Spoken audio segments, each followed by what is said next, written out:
The scream that tore through the Arizona desert night in 1882 could have awakened the dead, and Colton Quinn rode toward it without hesitation, his horses' hooves pounding against the hard, packed earth as the sound echoed off the rocky cliffs surrounding the small settlement of Julesburg. The town sat nestled in a valley where Arizona territory met the harsh reality of survival, where decent folks tried to make honest livings, and where trouble always seemed to find those least prepared for it. Colton had been riding fence lines on the outer edges of the Morrison Ranch when that scream pierced the air, feminine and terrified, and every instinct he possessed told him someone needed help badly. His hand went to the revolver at his hip as he urged his mare faster through the darkness, the moon casting silver shadows across the landscape that made everything look ghostly and unreal. When he reached the source of the commotion, he found a wagon overturned on the trail leading into town, its contents scattered across the dirt road like a child's toys abandoned mid-play. A young woman knelt beside a man who lay motionless on the ground, her hands pressed against his chest as she sobbed, her dark hair falling loose from its pins to cascade down her back. Two other figures lay sprawled nearby, clearly dead from the looks of them, and Colton felt his gut twist as he took in the scene.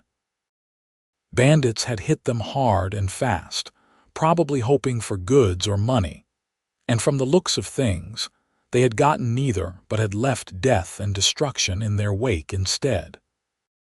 Colton dismounted quickly, his boots hitting the ground with a soft thud as he approached cautiously, not wanting to startle the woman who seemed unaware of his presence. "Madam," he called out softly, keeping his voice gentle despite the adrenaline pumping through his veins. "Madam, I heard you scream. Are you hurt?" The woman's head snapped up, and even in the moonlight, Colton could see the tear tracks on her cheeks, the absolute devastation written across features that would have been beautiful under better circumstances. Her eyes were wide with shock and grief, and her dress was torn at the shoulder, revealing a nasty scrape along her collarbone that looked painful but not life-threatening. "Help him," she gasped, her voice breaking on the words. "Please, you have to help him. He's my father. He's all I have left." Colton knelt beside the older man quickly, his practiced hands moving to check for a pulse even though he suspected what he would find. The man's chest was still, his face already taking on the waxy pallor that spoke of death. A bullet wound in his chest had bled considerably, staining his shirt dark, and Colton knew immediately that there was nothing anyone could have done even if they had arrived moments after the attack. He looked up at the woman, meeting her desperate gaze, and shook his head slowly. "I'm sorry, madam." "He's gone. There's nothing I can do." The sound that came from her throat was raw and broken, a keening wail of grief that made Colton's chest ache in sympathy. She collapsed forward, her hands clutching at her father's shirt as she wept, and Colton let her cry for a moment before gently touching her shoulder. "Madam, we need to get you into town. It's not safe out here, especially not after dark. Those bandits might come back, and you need medical attention for that wound on your shoulder." She looked up at him through her tears, her brown eyes swimming with pain and loss. "Who are you?" she asked, her voice barely above a whisper. "Name's Colton Quinn," he said quietly. "I work the Morrison Ranch just outside of town. I was checking fences when I heard you scream." "What's your name, madam?" "Sarah," she said, her voice trembling. "Sarah Fletcher. We were coming from California, heading to Santa Fe where my aunt lives. Papa said it would be a new start for us after Mama died last year. Now he's gone too, and I don't know what to do." Colton felt his heart constrict at the absolute desolation in her voice. She could not have been more than 22 or 23 years old, around his own age of 25. And now She found herself completely alone in hostile territory, with nothing but grief and fear for company. He made a decision quickly, knowing it was the right thing to do even though it would complicate his life considerably. "Listen to me, Sarah. I'm going to take you into town to Doc Henderson's place. He'll patch up that shoulder and we'll figure out what to do next. But first, we need to do right by your father and these other folks."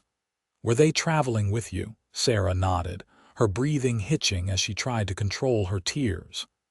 "The Johnsons. They were friends from back home in Sacramento. They wanted to come east too to try ranching.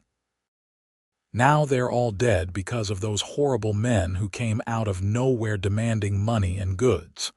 When Papa tried to protect us, they just started shooting." Colton's jaw tightened with anger at the senseless violence, but he kept his voice calm and steady. "Did you see which way they went?" "How many were there?" "4 of them," Sarah said, wiping at her eyes with the back of her hand. "They rode north after they ransacked the wagon. They laughed, Colton. They laughed as they rode away like killing people meant nothing to them." "It'll mean something when the law catches up with them," Colton said grimly. He stood and offered Sarah his hand, helping her to her feet. She swayed slightly, and he steadied her with a hand on her elbow. "Can you ride?" "I'll take you on my horse into town, and we'll send some men back for your father and the Johnsons. They deserve a proper burial." Sarah nodded numbly, letting Colton guide her to his mare. He helped her mount first, then swung up behind her, keeping one arm around her waist to steady her as they began the ride into Julesburg. She was trembling against him, shock setting in now that the immediate danger had passed, and Colton found himself wanting to offer her comfort beyond just physical safety. "You're going to be all right," he said quietly near her ear. "I know it doesn't feel like it right now, but you will be.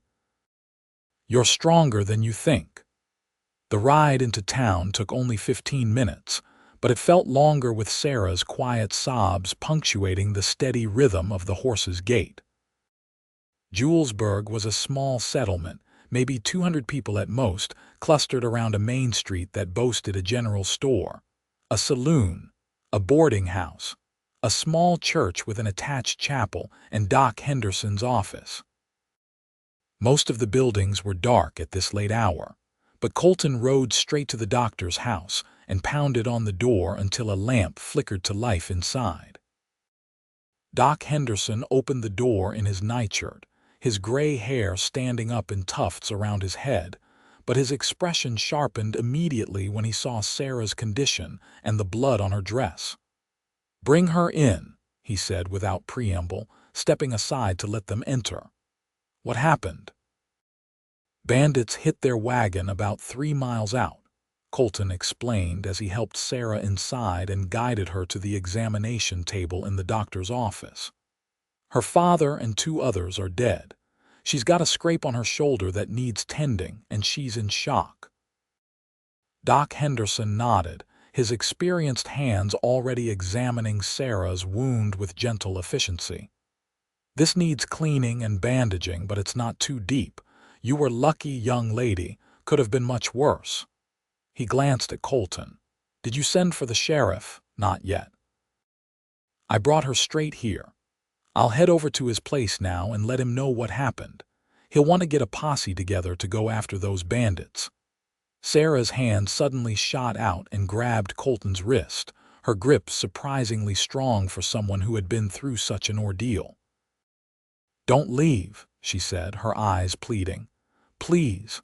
I know I just met you, but you're the only person I know here, and I'm so scared." Colton looked down at her hand on his wrist, then up at her face, and felt something shift in his chest. There was vulnerability in her eyes that called to something protective deep within him, and he found himself nodding before he even fully decided. "All right. I'll stay while Doc patches you up, and then I'll go fetch the sheriff. That work for you?" Relief flooded Sarah's features, and she nodded, releasing his wrist. "Thank you. I don't know why you're being so kind to a stranger, but I'm grateful." Out here, we take care of each other, Colton said simply, though he knew there was more to it than just frontier hospitality. Something about Sarah Fletcher had gotten under his skin in the short time since he had found her on that dark road, and he could not shake the feeling that their meeting was significant somehow, that God had placed him on that fence line at exactly the right moment to hear her scream. While Doc Henderson cleaned and bandaged Sarah's wound, Colton waited, watching her face as she winced but did not cry out. She had courage, this woman who had lost everything in one terrible night. When the doctor finished and gave her a dose of laudanum for the pain, Colton helped her into a chair in the small waiting area, and then headed out to find Sheriff Tom Reynolds. The sheriff was a gruff man in his 50s who had seen more than his share of violence in his years, keeping the peace in Arizona territory. He listened to Colton's account of events with a deepening frown, then pulled on his boots and grabbed his gun belt. "I'll round up some deputies and we'll ride out at first light. No use trying to track them in the dark. Did she get a good look at any of them? She might have." "She said there were 4 of them and they rode north," Colton replied. "Sheriff, she's all alone now. No family except an aunt in Santa Fe. What's going to happen to her?" Sheriff Reynolds shrugged. "Not much we can do except help her get to Santa Fe if that's where she wants to go. Maybe someone at the boarding house can take her in for a few days while she sorts things out. Mrs. Patterson's got a soft heart." Colton nodded, though something in him resisted the idea of Sarah leaving Julesburg so soon. He pushed the thought aside, telling himself he was being ridiculous. He had known her for less than an hour. What claim could he possibly have on her future? When he returned to Doc Henderson's office, he found Sarah sitting exactly where he had left her, her bandaged shoulder visible where her torn dress had slipped down. She looked up when he entered, and some of the fear left her eyes. "The sheriff's going out at first light to look for them," Colton told her. "He'll need to talk to you in the morning, get descriptions of the men who did this." Sarah nodded slowly. "Where am I supposed to go tonight? I have no money, no belongings except what's scattered on that road." Everything we owned was in that wagon. Doc Henderson appeared from his back room having thrown on proper clothes. "Mrs. Patterson runs the boarding house down the street. I'm sure she'll take you in for tonight at least. We can sort out the rest in the morning." But when they arrived at the boarding house and explained the situation, Mrs. Patterson's sympathetic expression was tinged with regret. "I wish I could help, but I'm full up right now. Mining company sent a group of surveyors through, and they've taken all my rooms for the week. Maybe the church. Pastor Williams and his wife might have space in the rectory." They tried the church next, but Pastor Williams was away visiting family in Tucson, and his wife was elderly and frail, unable to take in a guest without her husband present. As they stood on the church steps in the cool night air, Sarah's shoulders began to shake with silent tears, the enormity of her situation clearly overwhelming her. She had no place to go, no one to turn to, and tomorrow she would have to face burying her father and figuring out how to survive in a strange place with nothing to her name. Colton made another decision, one that would raise eyebrows and cause talk, but he could not bring himself to care. "You'll come to the ranch," he said firmly. "I've got a small cabin on the Morrison property. It's just 1 room, but there's a cot in the corner. You can have the bed and I'll sleep outside. It's not proper, but it's shelter, and tomorrow we'll figure something else out." Sarah looked at him with such gratitude that Colton felt his breath catch. "You've already done so much for me. I can't ask you to give up your home too." "You're not asking. I'm offering." Colton held her gaze steadily. "Sarah, I know we just met, but I can't leave you with nowhere to go. It wouldn't sit right with me. Say yes and let me help you." After a long moment, Sarah nodded. "All right, but just for tonight. I don't want to impose on your kindness any more than necessary." The ride out to the Morrison Ranch was quiet, Sarah once again seated in front of Colton on his mare. This time she was not crying, but her body was rigid with exhaustion and stress, and Colton could feel the occasional tremor that ran through her. He kept his arm secure around her waist, acutely aware of the warmth of her body against his, the faint scent of lilacs that clung to her hair despite everything she had been through. His cabin was small but well kept, one room with a stone fireplace, a bed, a table with 2 chairs, and some shelves for his meager belongings.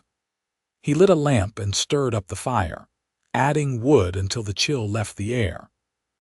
Sarah stood in the middle of the room looking lost, and Colton realized she was still wearing her torn, blood-stained dress with nothing to change into. "I've got an extra shirt that's clean," he said, rummaging through his trunk. "It'll be big on you, but it'll be more comfortable than what you're wearing. There's a screen in the corner you can change behind." Sarah took the shirt with trembling hands. "Thank you, Colton, for everything. I don't know how I'll ever repay you for your kindness tonight." "No repayment needed," Colton said gruffly, turning his back to give her privacy even though there was a screen. "I'm just glad I was there when you needed help." He heard the rustle of fabric as she changed, and when she emerged from behind the screen in his oversized shirt, which fell to her knees, Colton felt his mouth go dry. She looked young and vulnerable and heartbreakingly beautiful with her dark hair loose around her shoulders and her feet bare on his wooden floor. He cleared his throat and gestured to the bed. "You should try to sleep. Tomorrow's going to be hard, dealing with the sheriff and the burial arrangements." Sarah climbed into his bed, and Colton pulled the quilt up over her, tucking it around her shoulders in a gesture that felt oddly intimate. She looked up at him with those brown eyes that seemed to see straight into his soul. "Will you really be all right sleeping outside? It's cold." "I've slept in worse conditions," Colton assured her.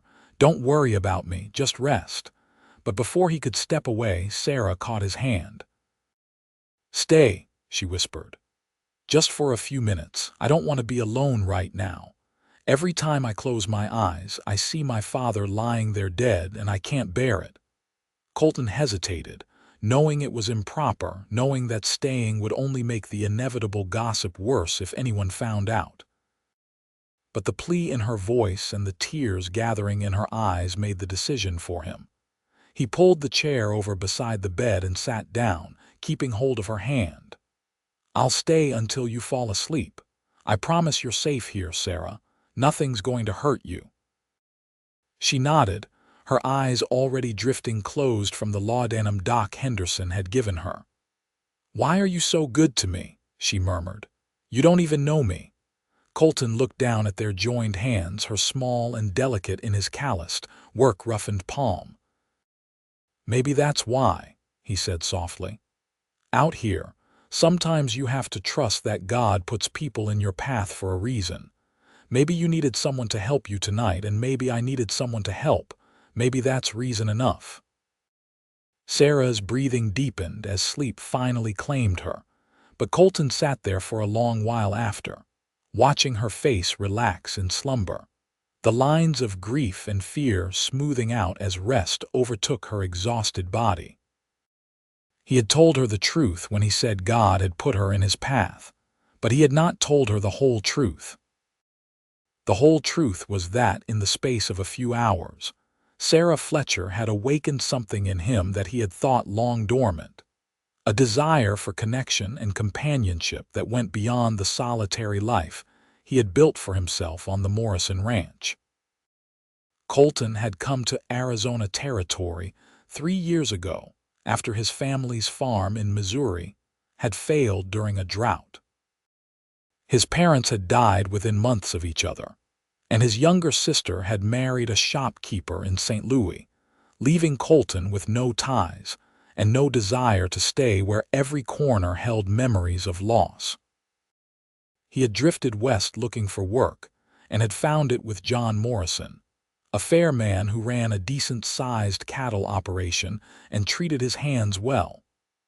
Colton had made a place for himself here, had built his cabin with his own hands, had earned respect through hard work and honest dealing. But he had been alone, keeping himself separate from the few single women in town, because none of them had sparked anything in him worth pursuing.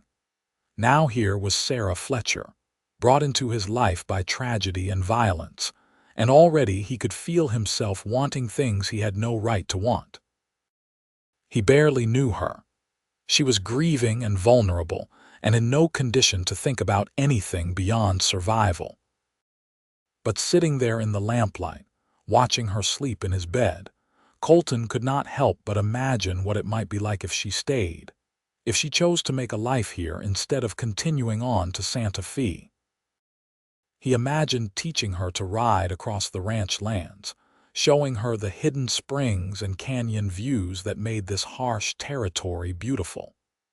He imagined coming home to this cabin and finding her here, filling the empty spaces with her presence. He imagined holding her without the pretense of protection, kissing her, loving her the way a man should love a woman. The thoughts were dangerous and foolish, and Colton forced himself to release her hand and step away from the bed. He banked the fire, blew out the lamp, and went outside into the cold night air, spreading his bedroll under the overhang of his small porch. He lay there looking up at the stars, so bright and numerous in the clear desert sky, and he prayed for the first time in longer than he cared to admit. He prayed for Sarah's strength and healing. He prayed that the sheriff would catch the men who had killed her father. And he prayed for wisdom, because he had a feeling that the coming days would test him in ways he could not yet imagine. Dawn came early, painting the sky in shades of pink and gold. Colton woke to find Sarah already up, standing in the doorway of the cabin wearing her ruined dress again, looking out at the sunrise with an expression he could not quite read. "Morning," he said quietly, rolling up his bedroll. "How did you sleep?" "Better than I expected," Sarah admitted. "The laudanum helped, but now it's worn off and everything feels even more real somehow." She turned to look at him, and he could see the grief etched into her features despite the night's rest. "Today, I have to bury my father in a place he never wanted to be, among strangers who never knew him." "How do I do that, Colton? How do I say goodbye?" Colton moved to stand beside her, looking out at the same sunrise. "You do it one moment at a time. You remember that he loved you and that he wanted a better life for you. You honor him by living, by being strong, by not giving up even when it feels impossible. That's how you say goodbye." Sarah wiped at her eyes. "I wish I had your faith. I wish I believed that God had some plan in all of this, that there was some reason my father had to die on a dusty road miles from anywhere. But right now it just feels cruel and random and unfair." "It is unfair," Colton agreed. "Faith doesn't make it fair. It just gives you something to hold on to when nothing else makes sense." He hesitated, then added, "There's a chapel attached to the church in town. Small place, quiet. If you want to spend some time there before we deal with the sheriff and the arrangements, I'll take you." Sarah looked at him with surprise. "You would do that? I thought we needed to get into town early." "We do, but this is important too.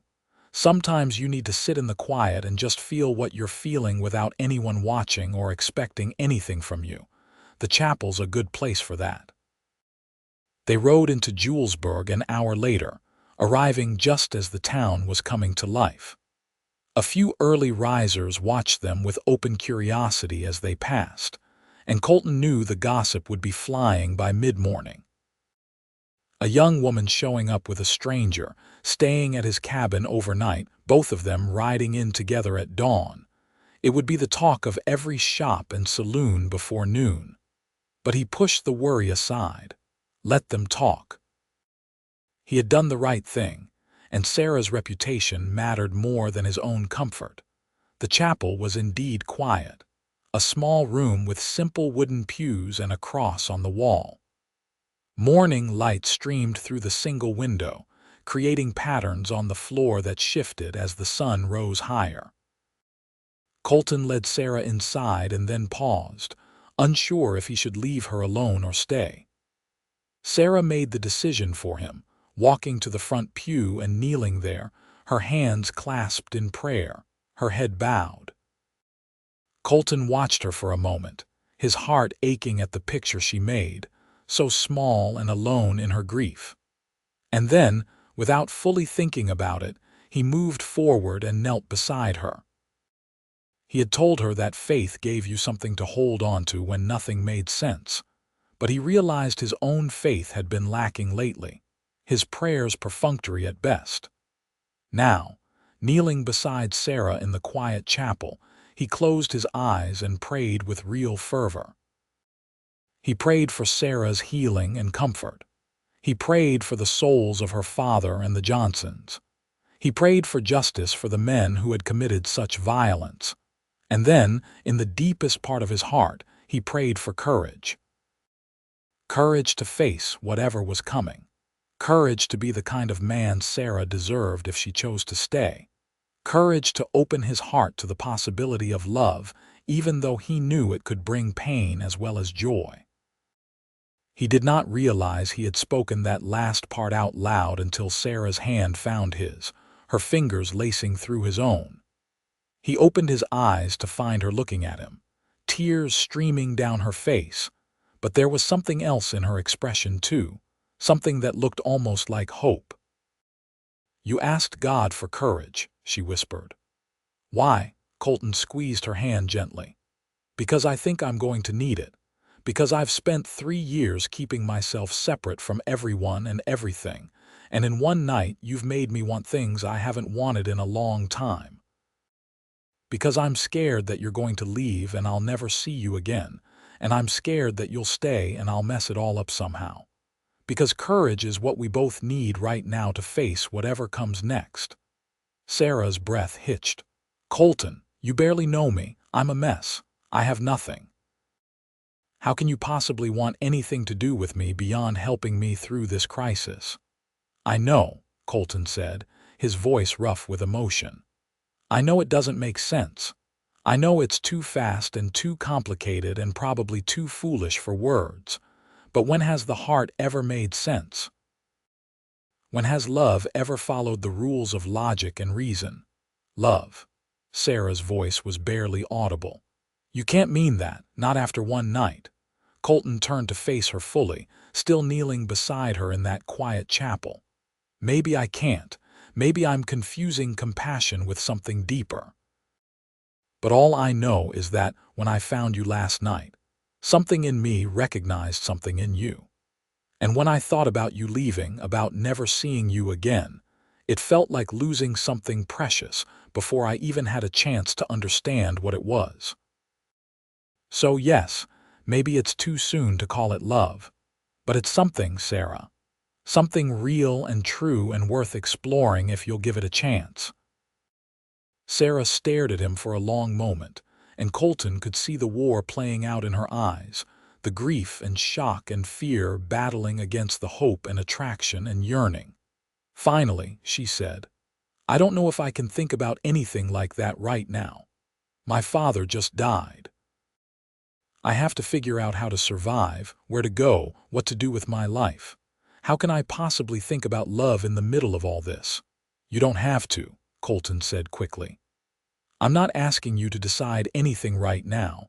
I'm just asking you not to leave immediately. Stay for a while. Let me help you get back on your feet. Give yourself time to grieve and heal. And if in time you find that you feel something for me too, then we'll figure out what that means. But if you don't, if you need to go to Santa Fe to be with your aunt, I'll help you get there. No strings, no expectations. Just the offer of friendship and support while you need it most." Sarah's tears fell harder now, and she pulled her hand from his to cover her face. "You are either the kindest man I've ever met or the craziest. I'm not sure which." "Maybe both," Colton said with a small smile, even though his heart was pounding with fear that she would reject his offer, that she would insist on leaving as soon as possible. "But I meant every word. You don't have to face this alone, Sarah. Let me be here for you." Sarah lowered her hands and looked at him, really looked at him, taking in his face as if seeing him for the first time. He wondered what she saw. This cowboy with sun-weathered skin and rough hands, nothing special to look at, certainly nothing impressive by city standards.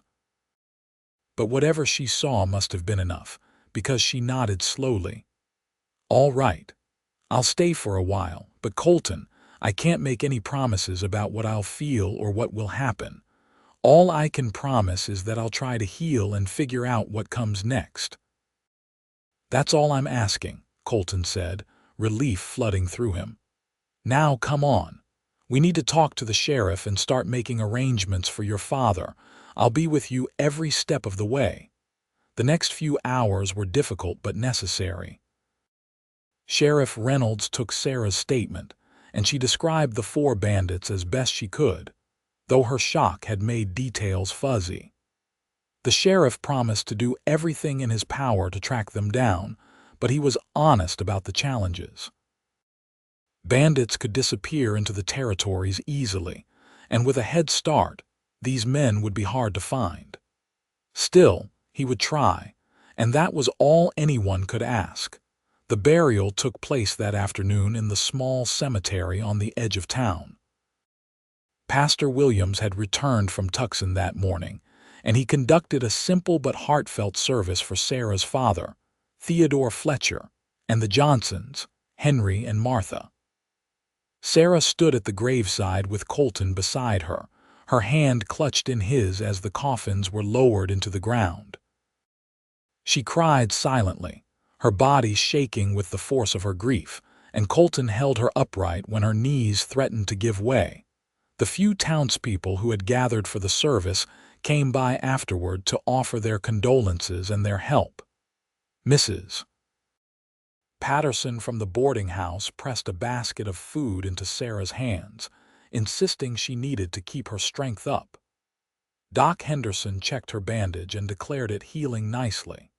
Even the Morrison family showed up, John Morrison's wife, Elizabeth, immediately taking Sarah under her wing.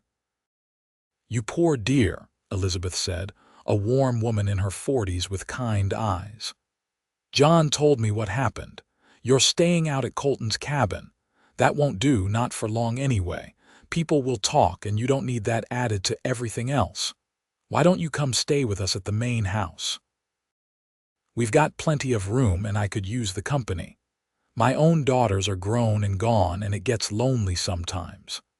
Sarah looked at Colton uncertainly, and he could see the question in her eyes. Part of him wanted to protest, wanted to keep her close, but he knew Elizabeth was right. It was not proper for Sarah to stay alone with him, and she would be more comfortable in the Morrison house with another woman present. "That's generous of you, Mrs. Morrison," he said. "I think that would be good for Sarah." "It's settled then," Elizabeth declared. "Colton, you bring her things over this evening. Sarah, dear, you'll have your own room and as much privacy as you need. And if you want to help around the house or the ranch to earn your keep, that's fine, but there's no pressure. You take the time you need to grieve." Sarah's eyes filled with fresh tears at the kindness. "I don't know how to thank you all. Everyone here has been so good to me and I'm just a stranger passing through." "You're not a stranger," Elizabeth said firmly. "You're someone who needs help and that makes you family.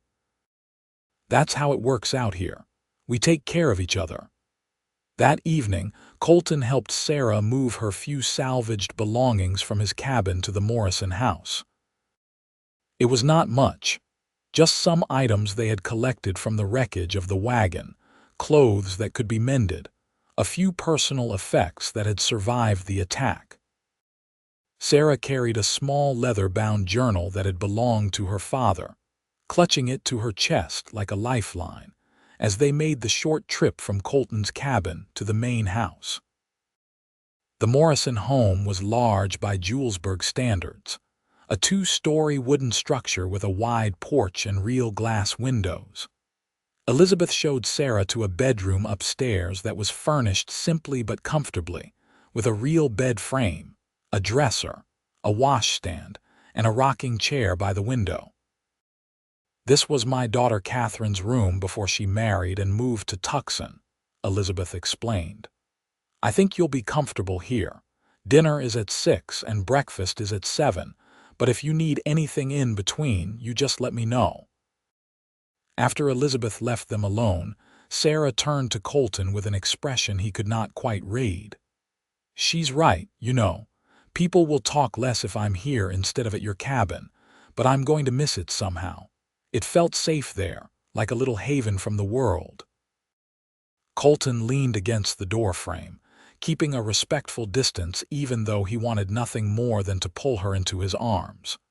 "You'll still be safe here, and I'll be around.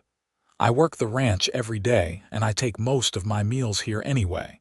You won't be rid of me that easily." Sarah smiled, a small, fragile thing, but the first real smile he had seen from her. "I'm glad. I meant what I said in the chapel, Colton.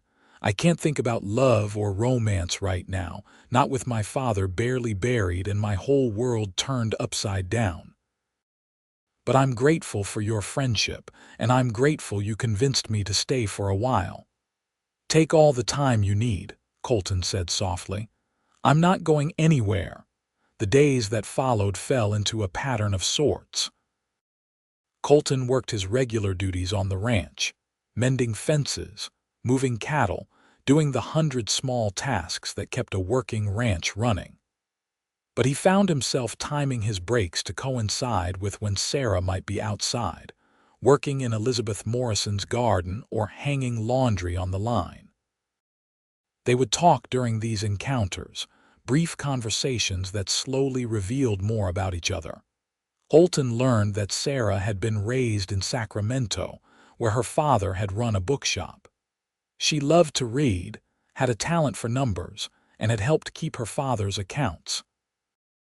She had been engaged once, to a young lawyer her father had approved of, but the man had broken it off when Sarah's mother fell ill, not wanting to tie himself to a family with medical expenses and uncertain prospects. The betrayal had hurt Sarah deeply, made her wary of trusting her heart to anyone. Sarah learned that Colton had grown up on a farm in Missouri, that he was the oldest of 3 children, and that he had taken on the burden of caring for his family after his father's health failed. He had worked himself nearly to death trying to save the farm, but drought and debt had defeated him in the end. He carried guilt over his parents' deaths, feeling that he should have done more, been smarter, worked harder. He had come west not just for a fresh start, but to escape the constant reminder of his perceived failures. As the weeks passed, Sarah began to heal in small ways. The physical wound on her shoulder closed and scarred over. The nightmares that had plagued her those first nights grew less frequent. She began to take an interest in the world around her again, helping Elizabeth with household tasks, learning to cook dishes she had never attempted before, even venturing into town on market days with the older woman as companion and chaperone. Colton watched her come back to life like a flower after rain, and his feelings for her only deepened. He saw her strength in the way she faced each day despite her grief. He saw her kindness in the way she treated everyone she met with courtesy and compassion. He saw her intelligence in the questions she asked about the ranch and the territory, her genuine interest in understanding this new place she found herself in. But he kept his word and did not press her for more than friendship. He did not speak of love again or push her to consider him as anything more than a friend and protector. He simply made himself available, a steady presence she could count on, and waited for her to be ready for whatever might come next. A month after the attack, Sheriff Reynolds returned to Julesburg with news. He had tracked the bandits north into Utah territory and, with the help of federal marshals, had caught up with them. There had been a gunfight, and 2 of the bandits had been killed. The other 2 had been arrested and would stand trial for murder and robbery. Justice, such as it was, would be served. Sarah took the news quietly, sitting in the Morrison parlor with Colton beside her. "Will I have to testify at a trial?" she asked Sheriff Reynolds. "Probably not," the sheriff said. "The marshals caught them with goods from other robberies, and there were witnesses to those crimes. Your testimony could help, but it's not necessary to convict them. I know it's been hard on you, Miss Fletcher, and if you want to put this behind you, you can do that with a clear conscience." After the sheriff left, Sarah sat staring into the fire, and Colton waited beside her, sensing she needed to process the information. Finally, she said, "I thought I would feel better knowing they were caught. I thought it would bring some kind of closure, but I just feel empty. My father is still dead. Those people are still dead. Catching the men who did it doesn't change any of that." "No, it doesn't," Colton agreed. "But it means they can't hurt anyone else. It means what happened to you and your father mattered, that there were consequences. That counts for something." Sarah turned to look at him, and in her eyes he saw a shift, a change he could not quite name but felt down to his bones. "You've been so patient with me, Colton, so kind and understanding. I know you meant what you said in the chapel that morning about wanting more than friendship. And I need you to know that I haven't forgotten. I think about it every day, actually." Colton's heart began to pound. "You don't have to say anything right now, Sarah. I told you there's no pressure." "I know," Sarah said softly, "but I want to say it. I want you to know that I'm starting to feel things too. I don't know if it's love yet. I don't know if I'm ready to call it that. But there's something between us, something that grows stronger every time I see you, every time we talk. You make me feel safe and valued and understood in a way I've never felt before, and I think I want to see where that leads if you're still willing." Colton felt like he could not breathe, could not think, could do nothing but stare at her in wonder. "Are you sure? I don't want you to feel obligated because I helped you. I don't want gratitude confused with anything else." Sarah reached out and took his hand, the gesture now familiar but charged with new meaning. "It's not gratitude, Colton, or it's not just gratitude. I've spent these past weeks watching you, learning who you are when you're not playing the hero. I've seen how hard you work, how fairly you treat everyone, how you always put others before yourself. I've seen your goodness and your strength and your vulnerability. And somewhere along the way, I stopped thinking of you as the man who saved me and started thinking of you as the man I want to build a life with. If you'll have me." Colton brought her hand to his lips and kissed it gently, his eyes never leaving hers. "I'll have you, Sarah Fletcher. I'll have you today and tomorrow and every day after for as long as you'll let me. I'm falling in love with you, and I think I have been since that first night when you looked at me with such trust and let me help you. I want to court you properly, do this right, give you the time and attention you deserve. And someday, if you'll say yes, I want to make you my wife." Tears spilled down Sarah's cheeks, but she was smiling, really smiling with joy that lit her from within. "Then court me, Colton Quinn. Show me what it's like to be loved by a good man. And when the time is right, when we're both ready, ask me again and I'll give you my answer." True to his word, Colton courted Sarah with all the care and attention she deserved. On Sunday afternoons, he would drive her into town in the Morrison wagon, and they would walk together through Julesburg's small streets, chaperoned by Elizabeth Morrison or one of the other ranch hands. They would visit the general store, where Colton would buy Sarah peppermint sticks that she loved. Or they would sit on the church steps and watch the world go by, talking about everything and nothing. Colton took her riding across the ranch lands, showing her the places he had discovered in his 3 years there. He took her to a hidden spring where wildflowers grew in profusion, creating carpets of color against the red rock. He took her to a canyon overlook where you could see for miles across the valley, the land stretching out vast and beautiful under endless sky. He took her to his favorite thinking spot, a cluster of cottonwood trees beside a creek where the water sang over smooth stones, and the shade was cool even on the hottest days. Sarah blossomed under his attention, her natural warmth and humor emerging as her grief became something she could carry rather than something that crushed her. She teased him about his terrible cooking and his habit of talking to his horse like she was a person. She challenged him to teach her to shoot, and proved to be a surprisingly good marksman despite her city upbringing. She read to him in the evenings from books borrowed from the few educated families in town, everything from Shakespeare to agricultural journals, her voice bringing the words to life. And slowly, carefully, they explored the physical side of their growing attraction. A held hand became a touch on the arm, an arm around the shoulder during a cold evening walk. A touch became a stolen kiss behind the barn one afternoon when no one was watching, brief and sweet and perfect.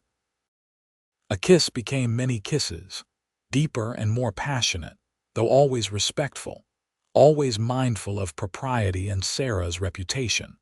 3 months after they had met, on a cool October evening with the leaves just starting to turn, Colton asked John Morrison for a private word. They sat in Morrison's office and Colton said, "Sir, I'd like to ask for your blessing to marry Sarah Fletcher. I know she's only been here a short time, and I know some might say we're rushing things. But I love her with everything I am, and I want to build a life with her. I've got some money saved, enough to buy a small piece of land and start my own place. I'll work hard to provide for her, to give her a good life. I'm asking you because you've been like a father to her these past months, and your opinion matters to her." John Morrison leaned back in his chair, studying Colton with shrewd eyes that had seen a lot in his 60 years. "You know, Colton, when you first brought Sarah here, I wondered if you knew what you were getting yourself into. Taking responsibility for a woman you didn't know, asking us to take her in, being so involved in her recovery. I thought maybe you were just being chivalrous, or maybe you felt guilty for some reason. But watching you these past months, I've seen something different. I've seen a man who loves a woman the way a man should, with patience and respect and genuine care. I've seen Sarah come alive under your attention, heal in ways that go beyond just time passing. So yes, Colton Quinn, you have my blessing. Elizabeth's too, if I'm any judge. We'd be honored to call you family." Colton felt emotion tighten his throat. "Thank you, sir. That means more than I can say." Morrison stood and shook Colton's hand firmly. "Make her happy, son. That's all I ask. Make her happy and treat her right." "I will, sir. I promise you that." 3 days later, Colton took Sarah back to the spring where wildflowers grew, timing it for sunset when the light turned everything golden. They rode out together on his mare, Sarah comfortable now with riding, her arms around his waist as they traveled through the familiar landscape. When they reached the spring, Colton dismounted and helped Sarah down, then led her to a flat rock overlooking the water. "I've been thinking about the future a lot lately," Colton began, his heart hammering in his chest despite all his careful planning. "About what I want my life to look like 5 years from now, 10 years from now, 30 years from now. And in every version I imagine, you're there beside me. You're the first thing I think about in the morning and the last thing on my mind at night. You've become essential to me, Sarah, like air and water and sunlight. I can't imagine my life without you in it anymore." Sarah's eyes shimmered with tears as she looked up at him, the sunset painting her face in shades of amber and rose. "Colton," she whispered, and he could hear everything he needed to know in the way she said his name. He took both her hands in his and dropped to one knee on the hard rock, looking up at her with his heart in his eyes. Sarah Fletcher, I'm a simple man without much to offer except hard work and honest intentions. But I love you with everything I am, and I promise to spend the rest of my life making you happy if you'll let me. Will you marry me? Will you take a chance on building a life here with me in this wild, beautiful place? Sarah pulled her hands free, and for one terrible moment, Colton thought she was going to say no, that he had moved too fast after all. But then she cupped his face in her hands and smiled through her tears. Yes, she said, her voice strong and sure. Yes, I'll marry you, Colton Quinn. I'll take that chance because I love you too, because you've shown me what it means to be truly seen and valued, because I can't imagine my future without you either. Yes, yes, 1,000 times yes. Colton surged to his feet and pulled her into his arms, kissing her with all the passion and love he had been holding back for months. She kissed him back with equal fervor, her body pressed against his, her hands tangled in his hair. When they finally broke apart, both breathing hard, Colton rested his forehead against hers and laughed, pure joy bubbling up from his chest. I was so nervous you would say no, he admitted. My hands have been shaking all day thinking about this moment. How could I say no to you? Sarah asked, kissing him again quickly. You're the best man I've ever known, and I'm the luckiest woman in the world that you chose me. I'm the lucky one, Colton insisted. But Sarah just shook her head and kissed him again, and he decided to stop arguing because kissing her was infinitely better than talking anyway. They were married 6 weeks later in the small church in Julesburg, with Pastor Williams officiating and half the town in attendance. Sarah wore a dress that Elizabeth Morrison had helped her sew, a simple white cotton that made her look like an angel in Colton's eyes.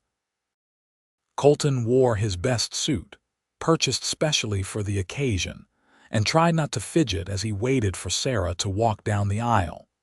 When she appeared in the doorway on John Morrison's arm, Colton felt his breath catch. She was beautiful beyond words, her dark hair swept up with small white flowers woven through, her face glowing with happiness as she met his eyes. She walked toward him steadily, and when Morrison placed her hand in Colton's, Colton squeezed it gently, trying to convey without words everything he felt in that moment. The ceremony was simple but meaningful, the vows traditional but spoken with deep sincerity. When Pastor Williams pronounced them husband and wife and told Colton he could kiss his bride, Colton did so tenderly, mindful of their audience but unable to hide the depth of his feeling.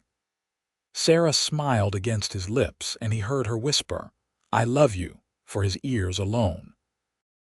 The celebration afterward was lively, with food and music and dancing in the church hall. Colton had never been much of a dancer, but he waltzed with his new wife, holding her close and not caring who saw his terrible footwork. Sarah laughed and guided him through the steps, patient and teasing, and Colton thought he had never been happier in his entire life. As the evening wore on and the celebration continued, Elizabeth Morrison pulled the newlyweds aside with a knowing smile. "I have a wedding gift for you both," she said, producing a key. "John and I have talked it over, and we want you to have a proper start. There's a little homestead about 2 miles from here, on the southern edge of our property. The house is small but sound, and there are 20 acres of good grazing land. We're deeding it to you as a wedding present, along with 5 head of cattle to get you started.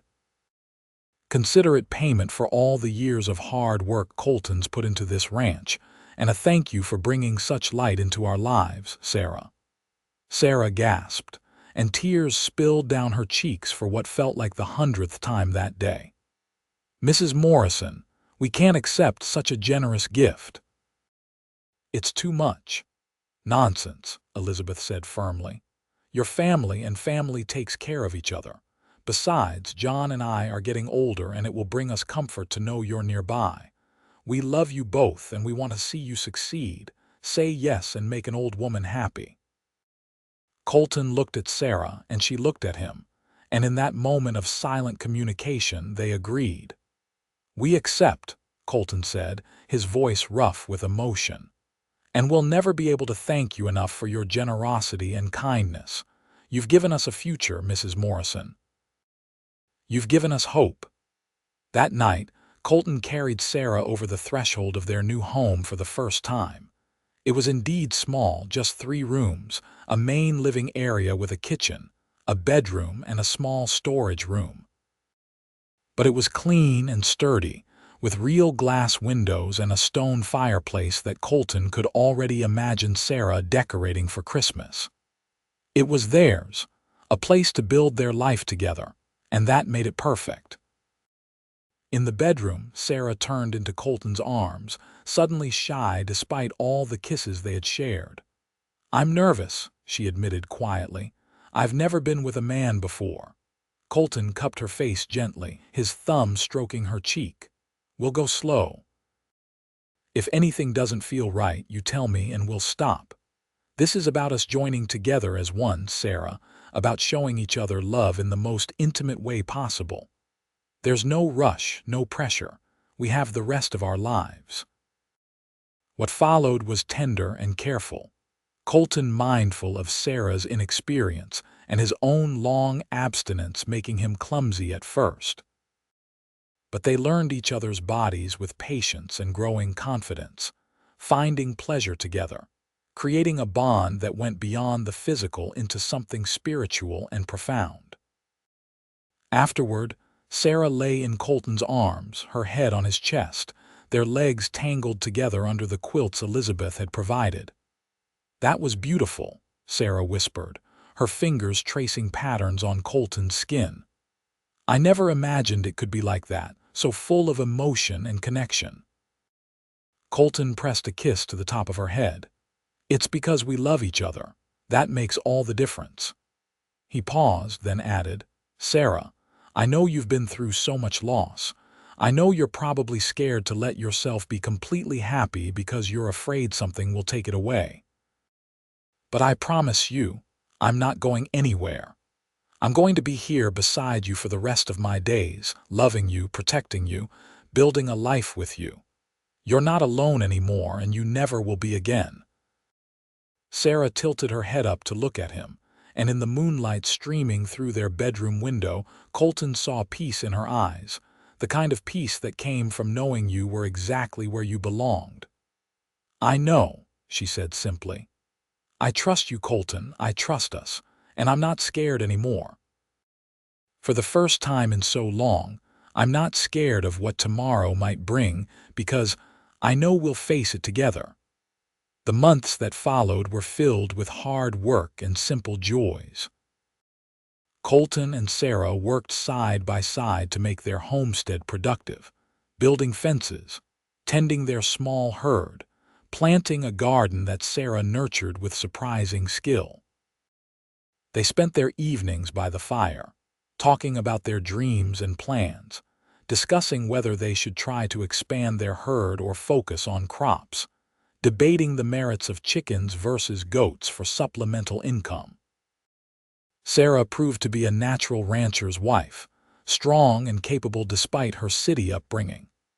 She learned to shoot accurately enough to protect their property from predators, to ride well enough to help Colton round up straying cattle, to cook hearty meals from basic ingredients. But she also brought touches of refinement to their simple home. Hanging curtains she sewed herself, planting flowers around their porch, creating a space that was not just functional but beautiful. Colton had never been happier. He would wake each morning with Sarah warm beside him and feel gratitude so profound it was like prayer. He would work all day knowing he was building something meaningful, something that would last. He would come home each evening to find Sarah waiting, her face lighting up when she saw him, and he would pull her into his arms and hold her tight, still amazed that she was his, that this life was real. One evening in late spring, nearly 8 months after their wedding, Sarah took Colton's hand and placed it on her stomach, her eyes shining with joy and nervousness. "There's something I need to tell you," she said. "I went to see Doc Henderson yesterday, and he confirmed what I've been suspecting.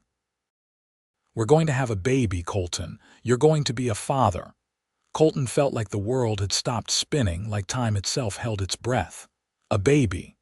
Their baby. The product of their love and the beginning of their family.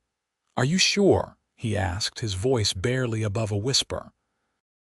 "Doc Henderson's certain," Sarah nodded, tears starting to slip down her cheeks. "He says I'm about 3 months along, which means the baby should come in early November. Are you happy?" "Please tell me you're happy, because I'm so excited and terrified at the same time, and I need to know you're feeling this too." Colton let out a whoop of pure joy and lifted Sarah off her feet, spinning her around in their small living room while she laughed and cried at the same time. When he set her down, he knelt in front of her and pressed his ear to her still flat stomach, trying to hear or sense the life growing inside her. "Hello, little one," he said softly. "I'm your papa and I can't wait to meet you. I promise to love you and protect you and teach you everything I know. You're already so loved, more than you can possibly imagine." Sarah ran her fingers through Colton's hair, her own tears flowing freely now. "You're going to be such a wonderful father. This baby is so lucky to have you." "We're the lucky ones," Colton corrected, standing and pulling Sarah into a gentle embrace. "Me and this baby, we're the lucky ones because we have you." The pregnancy progressed smoothly, Sarah blooming with health despite some early morning sickness. As her belly grew round with their child, Colton found himself constantly marveling at the miracle of it, at the fact that he and Sarah had created a new life together. He became protective to the point of absurdity, not wanting Sarah to do any heavy lifting or strenuous work, insisting she rest more than she wanted to. Sarah tolerated his hovering with patient amusement for the most part, though she put her foot down when he tried to forbid her from riding or working in the garden. "I'm pregnant, not made of glass," she reminded him. "Women have been having babies since the beginning of time while still doing everything else that needs doing. I'll be careful, but I won't be treated like an invalid." Colton reluctantly agreed, though he could not help but worry. He had lost so many people in his life, his parents, his old friends, his former life. The thought of anything happening to Sarah or the baby was almost more than he could bear. He prayed every night for their safety, for a healthy delivery, for wisdom to be the kind of father his child deserved. In October, Sarah's aunt finally sent a letter in response to the many Sarah had written. She had been traveling through Mexico and had only just returned to Santa Fe to find Sarah's letters waiting. She was overjoyed to learn that Sarah was alive and well, married and expecting a child. She apologized profusely for not being there when Sarah had needed her most, and she invited them to visit whenever they could manage the journey. Sarah read the letter aloud to Colton, her hand resting on her swollen belly. "I'm glad she's safe and that she knows I'm all right. But I realize I don't need to go to Santa Fe anymore. This is my home now, here with you. Arizona territory is where I belong." "You mean that?" Colton asked, even though he could see the truth in her eyes. "You don't regret staying instead of continuing on like you originally planned?" "Not for a second," Sarah said firmly. "That first night when I lost my father and thought I had lost everything, I couldn't have imagined that 6 months later I would have a husband I adore, a home I love, and a baby on the way. Life is strange and surprising, Colton. Tragedy and joy all mixed together in ways we can't predict or control. But I wouldn't change a single thing about how we got here, because here is exactly where I want to be." Their son was born on a cold November morning after a labor that lasted through the night. Doc Henderson attended, with Elizabeth Morrison there to help and support Sarah through the difficult hours. Colton paced outside the bedroom, unable to sit still, jumping at every cry or sound from within. When he finally heard the baby's first wail, thin and indignant, he nearly collapsed with relief. Elizabeth emerged a few minutes later, beaming. "You have a son, Colton. A healthy baby boy with good lungs and a full head of dark hair. Sarah did beautifully, and she's asking for you." Colton entered the bedroom on shaking legs to find Sarah propped up against pillows, exhausted but radiant, holding a small bundle wrapped in blankets. She looked up when he entered, and her smile was transcendent. "Come meet your son," she said softly. Colton approached the bed like a man in a dream, hardly daring to breathe. When Sarah shifted the blanket to reveal their baby's face, Colton felt his heart crack open in a way he had not known was possible. The baby was tiny and red and wrinkled, his eyes squinted shut against the light, his mouth working in small movements. He was perfect, absolutely perfect, and Colton had never seen anything more beautiful in his entire life. "Can I hold him?" Colton asked, his voice rough with emotion. Sarah carefully transferred the baby into Colton's arms, showing him how to support the small head, how to cradle the fragile body. Colton looked down at his son, this brand new person who shared his blood and Sarah's, who represented their love made flesh, and he felt tears stream down his face unchecked. "Hello, little man," he whispered. "Welcome to the world. Your mama and I have been waiting for you." The baby's eyes opened briefly, unfocused but seemingly aware, and Colton swore the child looked right at him, some kind of recognition passing between father and son. "We're going to name him Theodore," Sarah said, watching Colton with her son. "After my father, Theodore Fletcher Quinn. So he carries both our families forward." Colton looked up at Sarah, his vision blurred with tears. "That's perfect. Your father would have been so proud of you, Sarah. So proud of both of us and this beautiful baby we made together." The months after Theodore's birth were challenging in new ways as Colton and Sarah adjusted to parenthood. The baby was demanding, requiring constant attention and care, and there were many nights when neither parent got more than a few hours of sleep. But there was also profound joy in watching their son grow and develop, seeing him smile for the first time, hearing his first laugh, witnessing every small milestone. Sarah proved to be a natural mother, patient and loving even when exhausted. Colton marveled at her strength, at how she handled the demands of caring for an infant while still managing the household and helping with ranch work when she could.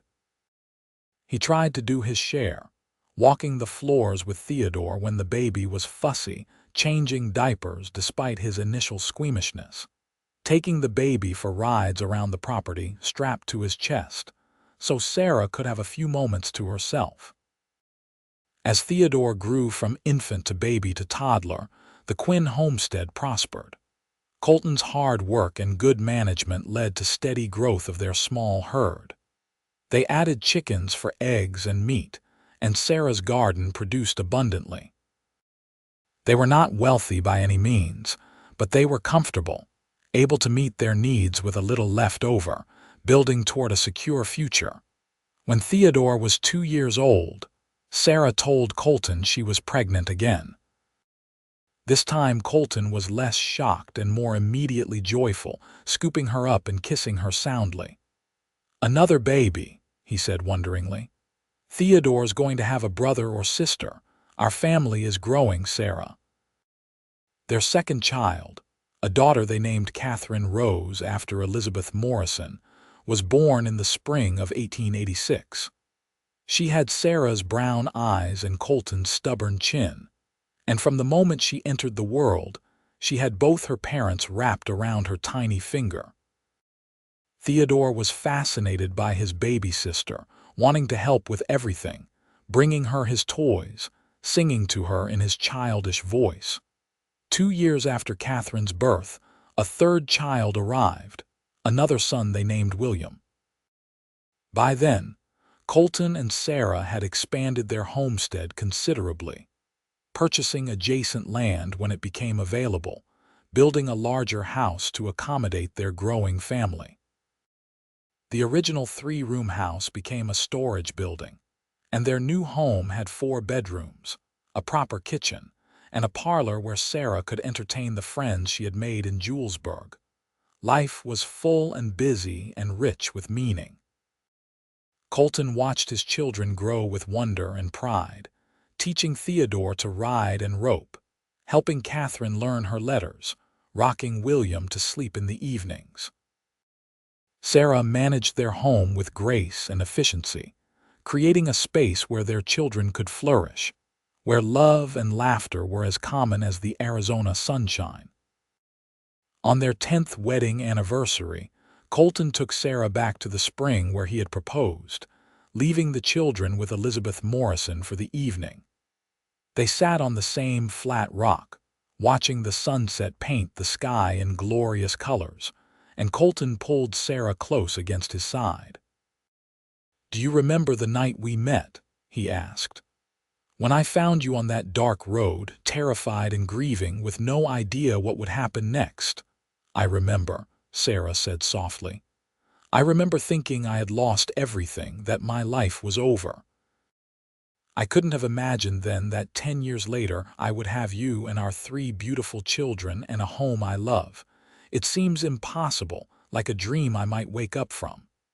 "It's real," Colton assured her, pressing a kiss to her temple. "All of it's real, and it's only going to get better. We're building something lasting here, Sarah. A legacy we can pass on to our children and grandchildren. A place where the Quinn name means something, where people know they can count on us to be fair and honest and kind." Sarah turned in his arms to look up at him, her face glowing in the sunset light. "I love you, Colton Quinn. I loved you when you knelt beside me in that chapel and asked God for courage. I loved you when you offered me shelter and protection when I had nothing. I loved you when you courted me with such patience and care. And I love you now, watching you be the kind of father and husband I always dreamed of but never thought I would find. You're my heart, my home, my everything." Colton kissed her deeply, pouring 10 years of love and devotion into the gesture. When they finally broke apart, he rested his forehead against hers. "You saved me too, you know. Before you came into my life, I was just existing, going through the motions but never really living. You gave me purpose and hope and a reason to build instead of just survive. You made me want to be better, do better, reach for more than I thought possible. I'm the man I am today because you believed in me, because you loved me even when I didn't think I deserved it." As the sun dipped below the horizon, and the first stars began to appear in the darkening sky, Colton and Sarah sat together in comfortable silence, their hands intertwined, their hearts beating in rhythm. They had both survived loss and tragedy to find each other in the vast Arizona territory. 2 people whose paths had crossed in the worst of circumstances, but who had chosen to build something beautiful from the ashes of grief. The years continued to pass, marked by the steady rhythm of ranch life and the growing children who filled their home with noise and laughter. Theodore grew tall and strong, taking after his father in his love of the land and his skill with horses. At 18, he was already a better rider than most men twice his age, and he had a natural instinct for ranching that made Colton's chest swell with pride. Catherine was 12 now, already showing signs of becoming a beautiful young woman, but more importantly, she was kind and intelligent, excelling in her studies at the small school that had been built in Julesburg. William, at 10, was the wild one, always getting into mischief but so charming that he could talk his way out of most trouble. In 1894, when Sarah was 40 and Colton was 43, they welcomed a surprise 4th child, a daughter they named Grace. By then they were experienced parents, and while the sleepless nights were harder at their age, the joy was just as profound. Theodore doted on his baby sister, and Catherine took on a maternal role that helped Sarah immensely. William complained about having another girl in the family, but was secretly delighted to have a playmate who thought he hung the moon. John Morrison passed away peacefully in 1895, and Elizabeth followed him a year later, their deaths marking the end of an era. They left the ranch to their daughter in Tucson, who promptly sold it to Colton for a fair price, finally making him the landowner he had always dreamed of becoming. The Morrison Ranch and the Quinn homestead merged into one large operation, and Colton found himself in the unexpected position of being one of the more prosperous ranchers in the territory. But prosperity did not change who Colton and Sarah were at their core. They remained humble and generous, known throughout the region for helping neighbors in need, for treating their ranch hands fairly, for contributing to the church and the school. Their home was always open to travelers needing a meal or a place to stay, and Sarah's reputation for kindness was such that people would come from miles around seeking her advice or comfort. On a warm evening in 1898, as Colton and Sarah sat on the porch of their home watching the sunset while Grace played in the yard, Colton reflected on the journey that had brought them to this moment. 16 years since that terrible night when Sarah's world had shattered. 16 years of building a life together brick by brick, day by day. He thought about the scared young cowboy who had knelt beside a grieving woman in a chapel and asked God for courage, never imagining how completely that prayer would be answered. "What are you thinking about?" Sarah asked, her hand finding his as it always did, their fingers lacing together with the ease of long practice. "Just counting my blessings," Colton said, squeezing her hand gently. "Thinking about how one night changed everything, how finding you changed everything. Wondering what our lives would have been like if I hadn't been riding that fence line, if I hadn't heard you scream, if I had turned the other direction instead of toward the sound."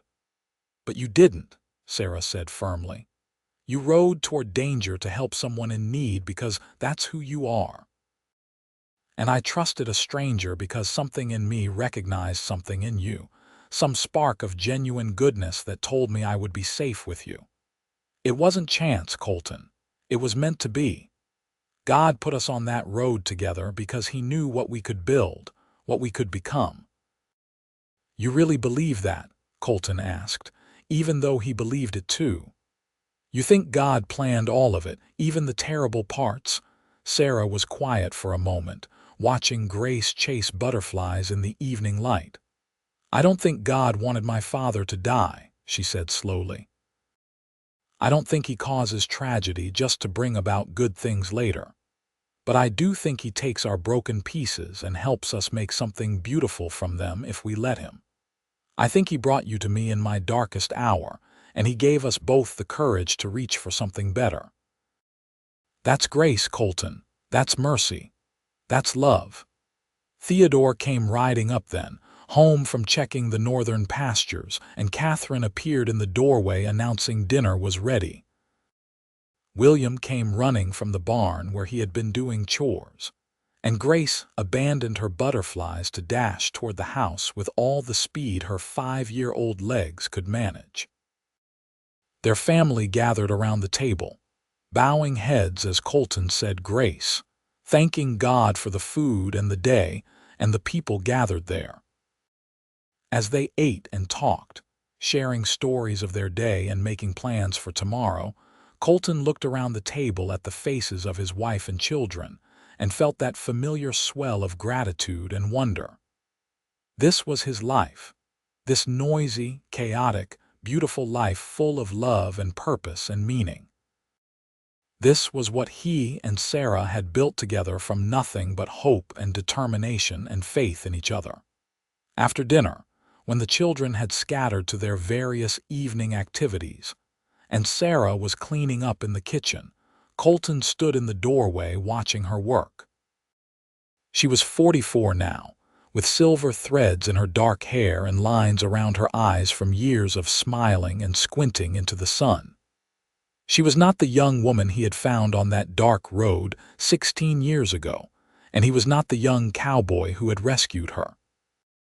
They had both been shaped by time and experience, weathered by life's challenges, but they had emerged stronger, their love deepened by everything they had weathered together.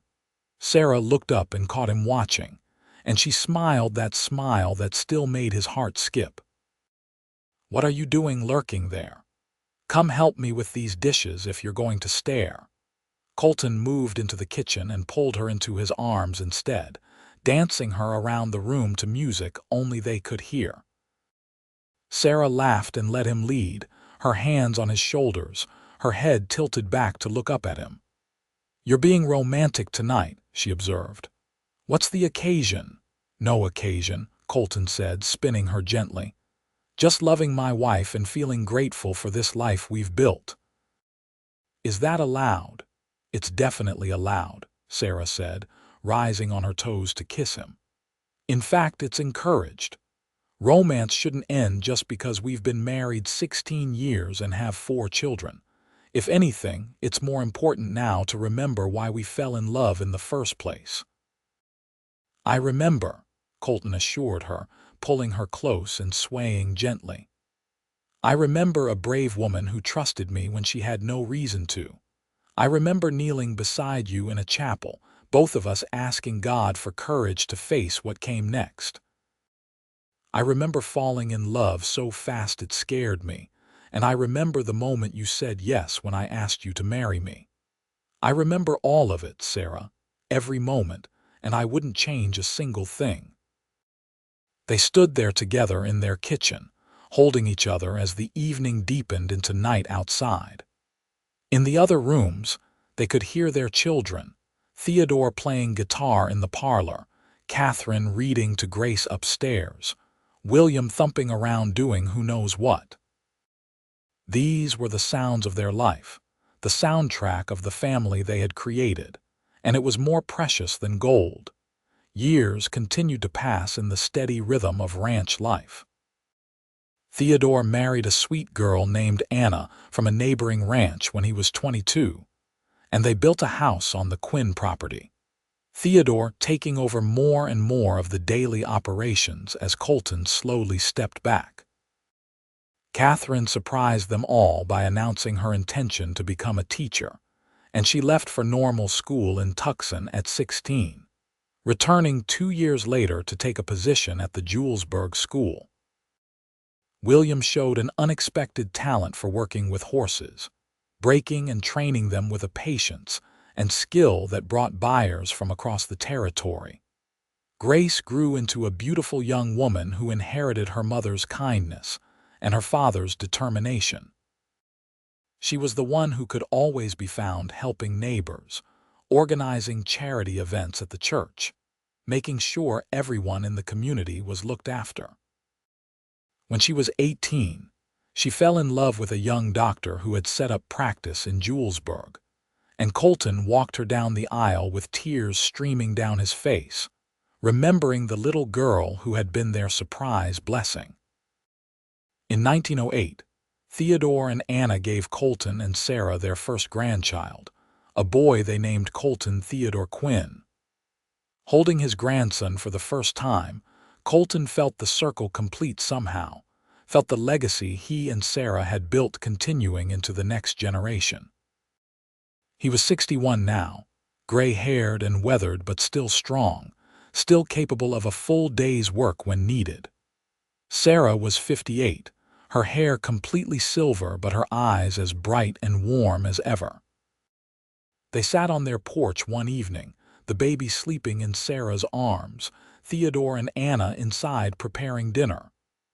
"We did it," Sarah said softly, looking down at her grandchild's peaceful face. "We took all that grief and loss and tragedy from that terrible night so long ago, and we turned it into this beautiful, thriving family, this legacy of love." You did it, Colton corrected. You had the courage to stay when you could have left. You had the faith to trust me when you barely knew me. You built this family, Sarah. I just got to be along for the ride. Sarah looked at him with exasperation and affection. After 26 years of marriage, you're still trying to give me all the credit. We did this together, Colton Quinn. Every step of the way together. That's what made it work, what made it beautiful. Not you, not me, but us. Colton reached over and took Sarah's free hand, bringing it to his lips. Us, he agreed. Always us. More grandchildren followed over the years. Catherine's children, William's children, Grace's children. The Quinn family grew and flourished, spreading roots deep into the Arizona territory that would become a state in 1912. Colton and Sarah became the family matriarch and patriarch, the center around which everyone else orbited, the source of wisdom and stability and unconditional love. On their 40th wedding anniversary in 1922, their children threw them a celebration that brought people from all over the state. The party was held at the ranch, with tables set up in the yard and music playing late into the night. Colton was 75 now, moving slower than he once had but still sharp-minded and engaged. Sarah was 72, her body frailer than it had been but her spirit undiminished. As the party wound down and the last guests departed, Colton and Sarah sat together on their porch swing, watching the stars come out in the vast Arizona sky.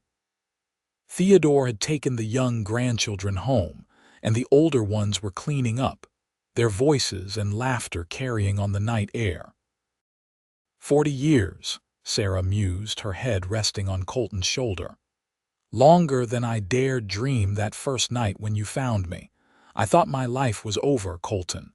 I thought I had nothing left to live for, but you showed me different. You showed me that endings can be beginnings if you're brave enough to take the chance. We both took the chance, Colton said, his arm around her shoulders, holding her close. We both chose courage over fear, hope over despair, love over loneliness, and look what it got us. Look at this life we built, this family we raised, this legacy we're leaving. No regrets, Sarah asked, tilting her head to look up at him.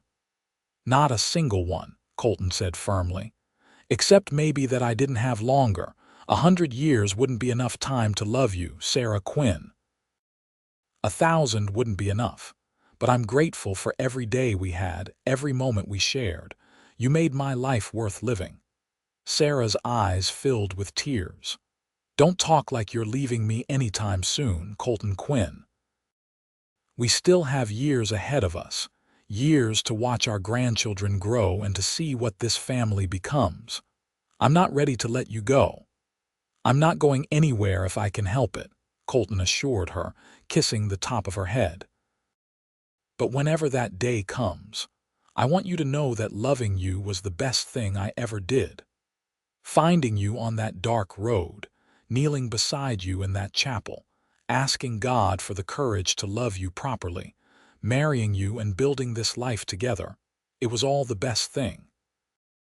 You hear me, Sarah? You were always the best thing. They sat together in the darkness, two old people who had loved each other through decades of joy and sorrow, triumph and challenge, holding each other as they had held each other countless times before. Inside the house, their children and grandchildren moved about, the next generation of Quinns who would carry forward the legacy of love and courage their grandparents had built. Colton lived 5 more years, passing peacefully in his sleep at the age of 80 in 1927. Sarah held his hand as he took his last breath, telling him she loved him, that she would see him again someday. She mourned him deeply, but not with the same crushing despair she had felt when she lost her father all those years ago. This was different. This was the natural order of things, the inevitable end of a long life well lived. And she knew with absolute certainty that Colton's love had not died with him, that it lived on in their children and grandchildren, in the ranch they had built, in the community they had served, in the countless lives they had touched. Sarah lived 3 more years after Colton's death, surrounded by family, still sharp and engaged despite her advanced age. She spent her final years telling stories to her grandchildren and great-grandchildren, making sure they understood where they came from, what their family had overcome, how precious and fragile and beautiful life could be. She told them about their grandfather, about the brave cowboy who had ridden toward danger to save a stranger, who had knelt beside her in a chapel and asked God for courage, who had loved her with patience and devotion for 45 years. On a cool evening in early November of 1930, Sarah gathered her children around her bed. She was 90 years old, and she could feel her body shutting down, ready to let go at last. Theodore held one hand, Catherine the other, while William and Grace stood at the foot of the bed with tears streaming down their faces. "Don't cry for me," Sarah said, her voice weak but clear. "I've had such a beautiful life, so much more than I ever thought possible. Your father is waiting for me and I'm ready to go to him. But I need you to promise me something. I need you to remember what he and I built here, what we stood for. Courage and kindness and faith and love. Those are the things that matter, the things that last. Pass them on to your children and tell them to pass it on to theirs. That's the real legacy, not the land or the money or the Quinn name. It's how you treat people, how you love people, how you live your life with integrity and compassion. Promise me you'll remember that." They promised through their tears, each of them kissing her goodbye, telling her they loved her, thanking her for the life she had given them. As the evening deepened into night, Sarah felt herself drifting, felt Colton's presence near, felt his hand reaching for hers across whatever divide separated them.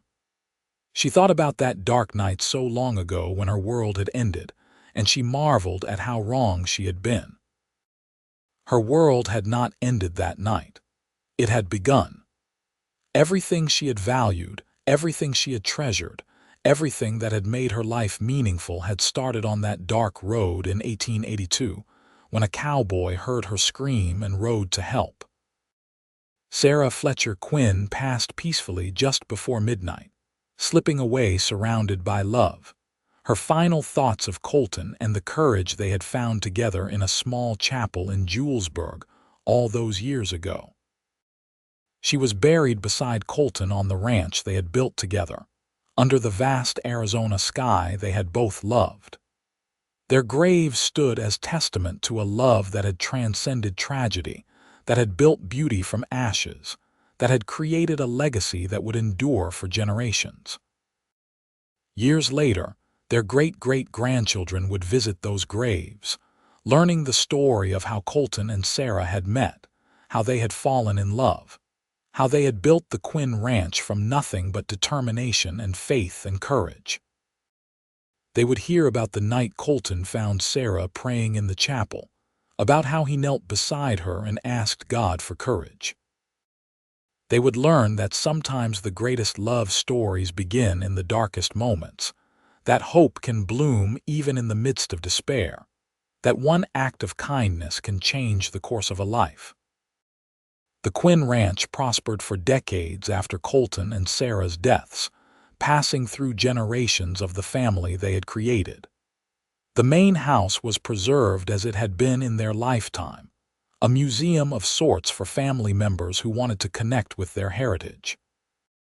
The chapel in Julesburg where Colton had prayed for courage was eventually torn down, but a plaque was placed on the site commemorating the moment when two people found each other and chose love over fear. The story of Colton and Sarah became legend in the family, passed down through the generations as an example of what was possible when people chose courage and faith over despair and bitterness. Children grew up hearing about their ancestors who had met in tragedy, but had built something beautiful, who had shown that love could heal even the deepest wounds. That family was not just about blood, but about choosing to stand together through whatever life brought. In the end, that was the true legacy of Colton Quinn and Sarah Fletcher Quinn. Not the land they had accumulated or the prosperity they had achieved, but the love they had shared and the courage they had shown in building a life together against all odds. They had proven that even in the harsh, unforgiving landscape of the Old West, tenderness and devotion could flourish.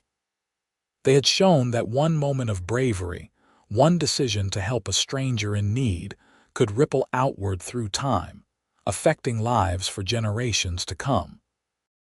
Their love story remained a beacon for those who came after, a reminder that the best things in life often come from the worst moments, that hope is always possible even in the midst of tragedy, and that true love, the kind that lasts a lifetime and beyond, is built not on grand gestures but on daily choices to show up, to care, to remain faithful through all the challenges life brings. Colton and Sarah had lived those truths, had embodied them in every year of their long marriage, and in doing so, they had created something that would never die. A legacy of love that would endure as long as people told their story and remembered what they had built together in the wild, beautiful territory of Arizona so many years ago.